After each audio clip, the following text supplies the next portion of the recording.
Coup de tonnerre au Paris Saint-Germain, Nono, alerte info, hein, le Qatar menace de retirer ses investissements en France, notamment Beansport et le Paris Saint-Germain, après la mise en examen aujourd'hui de Nasser Al-Khelaifi. Donc voilà, le président du Paris Saint-Germain, Nasser Al-Khelaifi, est mis en examen pour complicité d'abus de pouvoir dans l'affaire Lagardère, Nono. Donc il y a d'autres informations, hein, ça ne parle que de ça depuis tout à l'heure. Donc Nasser Al-Khelaifi aurait été mis en examen pour complicité d'abus de pouvoir. Cette décision aurait été prise le 5 février dernier pour complicité d'abus de pouvoir d'achat de vote. Carrément, Nono, cette décision aurait été prise le 5 février. Et d'atteinte à la liberté du vote. La justice enquête sur son possible rôle en 2018 dans une tentative d'influencer un vote clé du fonds qatari QIA, alors actionnaire majoritaire du groupe Lagardère, en échange de contrepartie. Donc là, je pense qu'on va prendre cher, Nono. Et à la suite de la mise en examen de Nasser Al-Khelaifi, le Qatar envisage de se retirer officiellement de tous ses investissements en France, notamment dans Beansport et le Paris Saint-Germain. Fin du nouveau stade, fin de ci, fin de ça. Donc là, c'est un coup de tonnerre, Nono. Le Qatar menace de retirer ses investissements, dont Bein et le PSG. Le gouvernement qatari s'agace des nombreuses procédures juridiques visant Nasser Al-Khelaifi depuis son arrivée en France. Donc voilà, Nono, le Qatar menace de se retirer. Et les Qataris en ont assez de tout ça. Qu'est-ce qu'il y a encore? Nanani, nanana, le Qatar menace de se retirer, le Qatar menace de se retirer, le Qatar menace de se retirer. C'est tous les médias qui en parlent, Nono. Ils ne parlent que de ça depuis maintenant quelques heures. Est-ce que cette fois-ci, c'est la bonne? Eh ben Sacha, rassure-toi, c'est encore une histoire qui va faire pchit. Voilà, ça va faire pchit parce que, comme d'habitude, aucune preuve, aucun machin. Bah si, parce qu'il a été condamné. Par contre, oui, mais condamné, mais Nasser, comme pour les autres affaires, il va faire appel, il va sortir gagnant. Mais par contre, autre chose que je vais te dire, moi je serais eux, mais je me casse, mais vite je me casse. Ils s'arrêtent pas. Plus ils en font, plus ils se font attaquer. Oh, c'est grave quand même. C'est grave. Ils ont quand même fait beaucoup pour le football français. Oh, t'aurais jamais eu ces joueurs-là en France qui sont arrivés. Et le projet d'un stade, et ceci. Regarde le Parc des Princes, c'était un stade de clochards. Regarde comment il est beau, tout ce qu'ils font. Non, mais c'est pas possible. Et ça n'arrête jamais. Et comme par hasard, ça arrive quand? Eh ben, pas loin d'un 8e de finale de Ligue des Champions. Bon, moi, je serais eux. Franchement, vu les critiques qu'ils prennent dans la gueule, avec tout ce qu'ils font, tous les investissements qu'ils font, eh ben, je les enverrai chier et j'irai voir. Mais de toute façon, un jour ou l'autre, ça va leur prendre.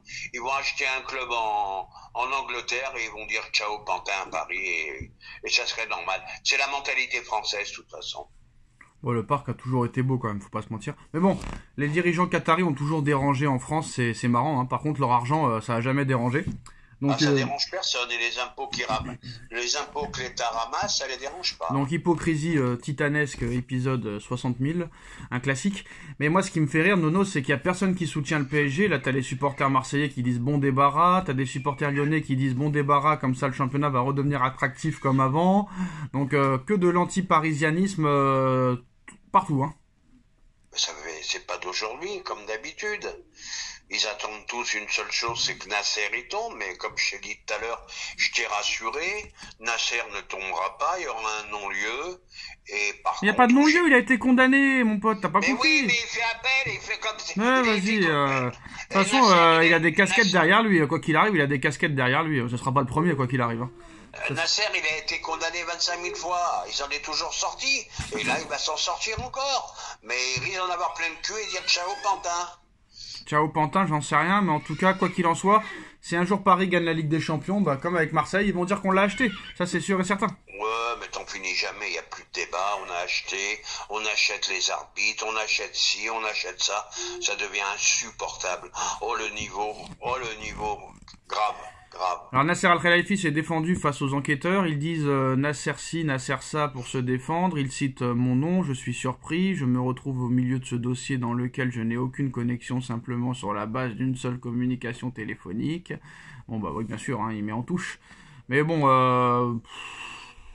ça fait quand même quelques années qu'on dit qu'ils vont partir. Mais bon, quoi qu'il arrive, je pense que les Qataris, non, ils en ont assez de tous ces abus. Fausse poursuite judiciaire, chantage, blâme, pour l'incompétence totale des autres.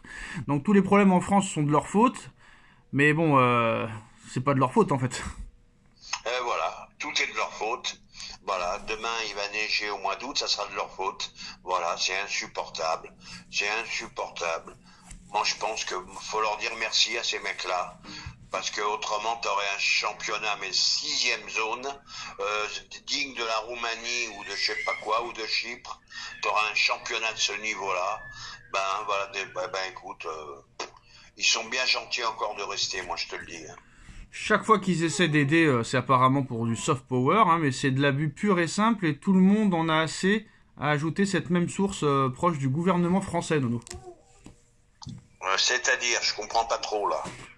Bah ils font genre j'essaie d'aider tout le monde, mais à l'arrivée pour eux, pour le gouvernement français, c'est du soft power et tout le monde en a assez de leur abus apparemment. C'est de l'abus. Ah, de leur abus, ouais, le gouvernement français, il ferait mieux de s'occuper déjà de l'état du pays, première chose. Et deuxième chose, j'aimerais savoir combien par an les Qataris payent d'impôts pour la France. Le Qatar n'aurait jamais dû investir en France. C'est de la gratitude et de la mentalité française qui est très mauvaise. Ouais, je suis entièrement d'accord. Ils vont se casser en Angleterre. La mentalité est beaucoup mieux. Et puis adios amigos. Regarde City, t'entends jamais parler de ça. Et pourtant City, avec tout ce qui se passe, mais t'as pas le quart de ce que t'entends sur le PSG. Ça suffit à un moment, stop quoi. Voilà. Eh ben. La Ligue 1 est en crise, Nono. En plus de ça, là, il y a le conflit entre la LFP et DAZN. Le Qatar qui veut se barrer. Ouais, c'est Show the Night. Il y a que dans ce pays-là que tu peux voir ça, quoi qu'il arrive, de toute façon. Ben oui, Show the Night, plus que Show the Night. Voilà, le Qatar, DAZN, t'as l'agonie, le Qatar qui veut se casser. Et je vais te dire, si DAZN retire ses billes, et avec le Qatar pour les sauver. Alors là, t'as 5-6 clubs ou 7 clubs, même la moitié à mon avis, qui seront en faillite totale. Hein. Ouais, ils vont commencer à sucer Canal pour que Canal sauve la Ligue 1 comme d'habitude. Il y a de fortes chances que ça finisse comme ça. Mais est-ce que Canal voudra sauver la Ligue 1 après ce qu'il aura fait? Non, les mécènes en ont marre de perdre de l'argent. Voilà, c'est tout, ils en ont plein le cul. Tout le monde a essayé. Tu gagnes pas d'argent dans le ballon. Voilà, alors qu'ils se calment, qu'ils baissent les salaires, que les présidents travaillent mieux. Et peut-être que ça marchera. Voilà. Alors, il y a RMC qui dit qu'apparemment il y a un proche de RMC, une proche source d'RMC qui dit « Ce dossier n'a absolument et catégoriquement rien à voir avec Nasser Al-Khelaifi, mais comme d'habitude, il sera traîné dans un processus complètement fallacieux jusqu'à ce que tout disparaisse tranquillement sans aucun fondement dans quelques années. » C'est ce que je t'ai dit tout à l'heure, voilà. C'est la 5e ou la 6e affaire où Nasser est impliqué et où que ça finit et que ça fait pchit. Voilà, c'est exactement ce que je t'ai dit tout à l'heure. Et ben voilà les postos, c'est la fin de cette vidéo. Dites-nous en commentaire et à très vite pour une nouvelle vidéo. Ciao, no. Tchuss. Salut, Sachou.